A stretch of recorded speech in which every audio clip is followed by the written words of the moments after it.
Suite à la plainte pour diffamation de l'ex-coordonnatrice Fatoumata Ndiaye, le mis en cause avait été déjà entendu vendredi dernier puis relâché.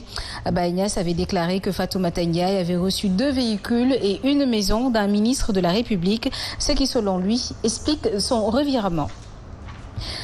Nous parlons également de la lutte contre les flux financiers illicites. Et chaque année, l'Afrique perd plus de 89 milliards de flux de capitaux qui représentent plus de 37% du PIB, des pertes causées entre autres par la corruption et l'impunité. C'est donc pour venir à bout des flux financiers illicites que le réseau pour la justice fiscale en Afrique a convié des députés africains à une rencontre. L'objectif est d'arriver à une législation forte dans les pays respectifs pour durcir la lutte. C'est ce que nous disent Aïcha Nying et Pauline Thiam. Aujourd'hui, les États africains perdent énormément d'argent à travers les flux financiers illicites. L'Afrique a perdu 1000 milliards de dollars au cours de ces 40 dernières années. Le CNUSET l'a évalué à 89 milliards de dollars. Un fléau qui gangrène les États africains. Pour stopper leur alimentation, 3 défis sont à relever. Aujourd'hui, l'Afrique n'a plus besoin d'aller quémander des milliards à l'extérieur.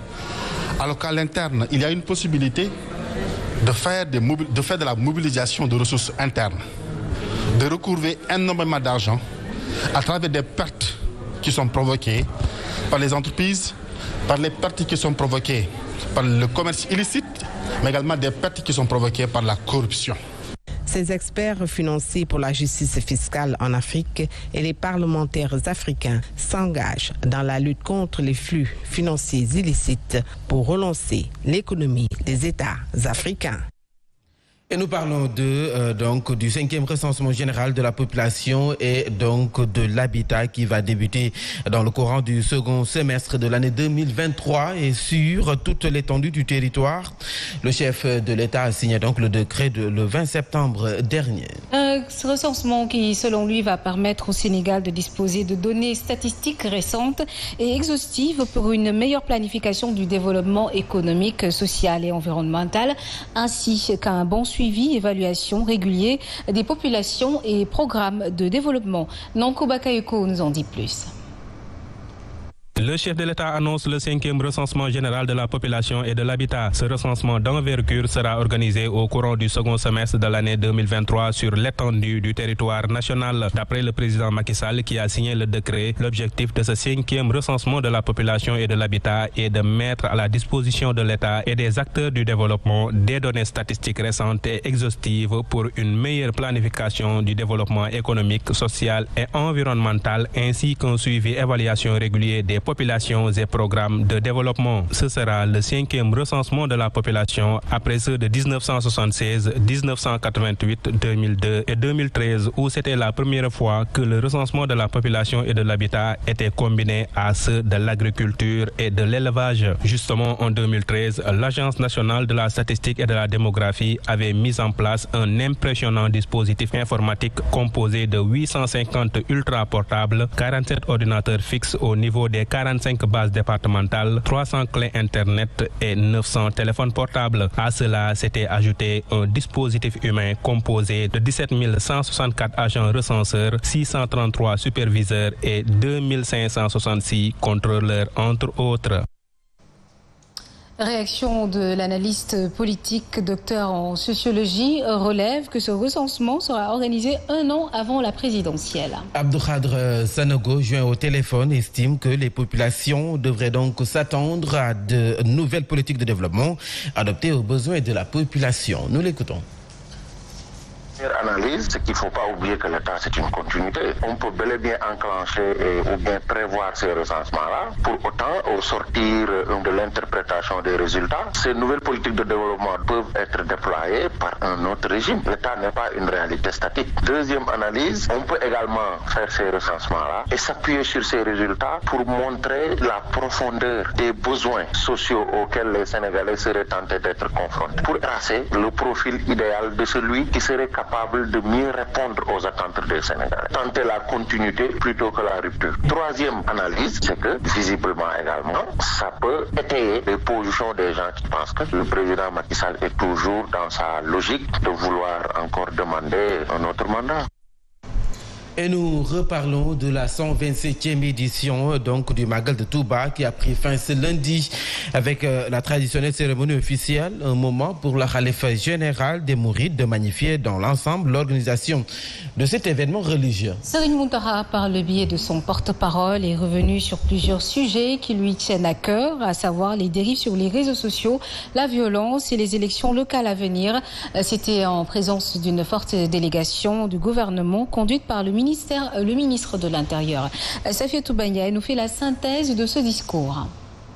La cérémonie officielle marquant la fin du Grand Magal de Touba 2021 s'est tenue ce matin. Le président de la République Macky Sall a été représenté par le ministre de l'Intérieur Antoine Félix Diome. La cérémonie s'est tenue en présence du porte-parole du khalife général des Mourides et des autorités administratives et locales de la région de Diourbel. Le khalife général des Mourides a à cette occasion appelé la classe politique à aller aux élections territoriales du 23 janvier 2022 sans incident majeur. Il a appelé tous les acteurs de la classe politique à éviter de verser dans la violence pour que ces élections se passent dans la paix. Dans son discours prononcé par le porte-parole Serigne Bassirou Abdou Khadre, le khalife général des Mourides a souhaité qu'après ces joutes, les citoyens puissent continuer à travailler dans la cohésion et à vaquer tranquillement à leurs occupations. Juste rappeler que pour la deuxième année consécutive, le corps diplomatique n'a pas pris part à la rencontre en raison de la pandémie de Covid-19. La cérémonie s'est tenue dans la sobriété compte tenu des mesures restrictives édictées par les autorités sanitaire. Un important dispositif sécuritaire a été également déployé pour assurer son bon déroulement.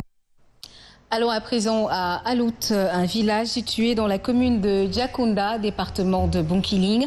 Un grand village de plus de 2000 habitants et qui manque presque de tout. Les habitants sont conscients qu'il faudra donc de gros moyens pour les sortir de cette situation, cause pour laquelle ils interpellent l'appui donc du chef de l'État. C'est ce que nous dit Ibrahim Diallo dans cette correspondance. Alout, village parmi les plus peuplés de la commune de Diakounda, fait face à un problème de mobilité lié à l'absence de route praticable. Notre état de route n'est pas bien favorable. La construction du pont, ce pont est construit par la population pour qu'il puisse nous aider, pour qu'on puisse finir cette route-là. La mise à disposition du courant électrique, l'amélioration du réseau de téléphonie mobile et l'accès à des soins de santé restent des préoccupations majeures des populations d'Alout et de ses environs qui invitent l'État à leur venir en aide. Nous demandons l'État pour l'électrification aussi de l'axe Diakounda jusqu'à Alout Bafata. La population est très fatiguée. Pendant la nuit, les élèves ne parviennent pas à apprendre leurs leçons. Pour chercher les portables, il faut aller de village en village. On demande l'État aussi de nous voir, de nous construire un hôpital digne de son nom et bien équipé. Certaines femmes en état de grossesse, avant d'arriver à l'hôpital, ils donnent naissance en cours de route. Et l'antenne aussi, problème de réseau. On ne parvient pas à se connecter. Malgré les initiatives locales qui sont pourtant prises par ces populations dans l'amélioration de la voirie, des problèmes demeurent toujours et qui requièrent l'intervention de l'État par l'utilisation de gros moyens afin de les sortir de leur enclavement. Et nous parlons santé animale qui était donc au cœur des échanges des 6 pays du PRAPS qui se tient à Saly, Portugal depuis ce lundi. L'objectif pour les participants à cet atelier régional est d'identifier les réalisations mais aussi les difficultés liées à la santé animale, nous dit Alioune Badara Sonko, notre correspondant à Mboura. Faire le point sur les réalisations des composantes santé animale dans les 6 pays membres du PRAPS, à savoir le Sénégal, le Burkina Faso, le Mali, la Mauritanie, le Niger et le Tchad. C'est l'objectif de cette rencontre. Aujourd'hui, c'est la composante santé animale qui fait sa 7e réunion de concertation. Donc pour réunir l'ensemble des PRAPS pour en discuter. Parce que comme on dit, la santé animale est essentielle pour la promotion de l'élevage. Sans une bonne santé animale, on ne peut pas promouvoir donc l'élevage. Une meilleure gestion des vaccins implique la mise en place d'une politique régionale. C'est pas la technicité, les agents savent vacciner, les cadres vétérinaires savent organiser une campagne de vaccination. Donc les pays ont une tradition de mener des campagnes de vaccination, mais ce qu'il faut, ça veut dire qu'il faut que les intrants soient au rendez-vous et de manière donc vraiment permanente durant toute la campagne. État d'avancement de la mise en œuvre du PRAPS 1, pérennisation des acquis et perspectives perspectives pour le PRAPS 2 sont les thèmes de la 7e réunion de concertation des composantes santé animale qui se tient à Saly, Portudal.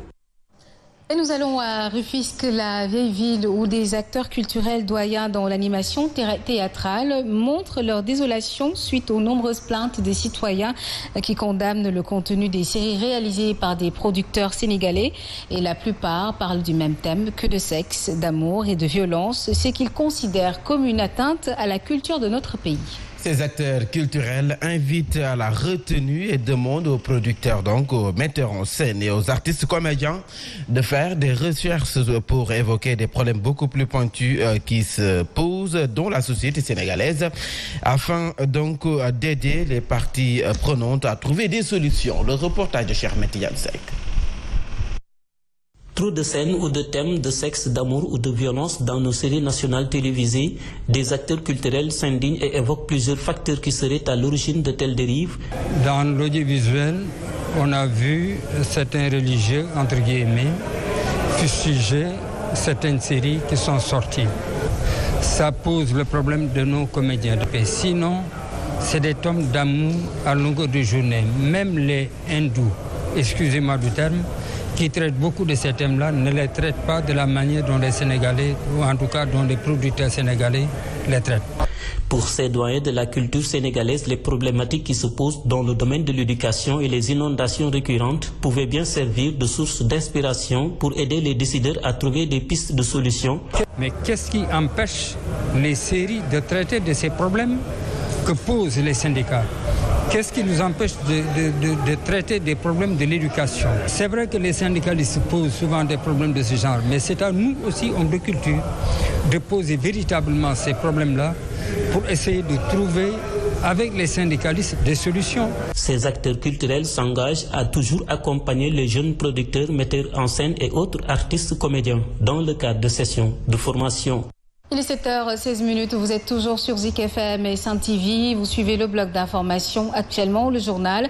L'actualité hors de chez nous qui nous amène véritablement en Guinée où les nouvelles autorités militaires qui ont renversé le 5 septembre le président Alpha Condé prévoient de former un gouvernement d'union nationale et d'élaborer une nouvelle constitution avant la tenue d'élections libres, a affirmé lundi 27 septembre à l'Assemblée générale de l'ONU l'ambassadeur de ce pays. Et depuis le 14 septembre, le nouveau pouvoir en Guinée a engagé des concertations nationales devant conduire à une transition inclusive et apaisée pour un retour à l'ordre constitutionnel, a précisé Ali Djané. Et cet ambassadeur a gardé ses fonctions alors qu'il avait été nommé par Alpha Condé, déposé lors d'un coup d'état militaire par le commandant des forces spéciales guinéennes, le colonel Mamadi Doumbouya. Il est 7h17.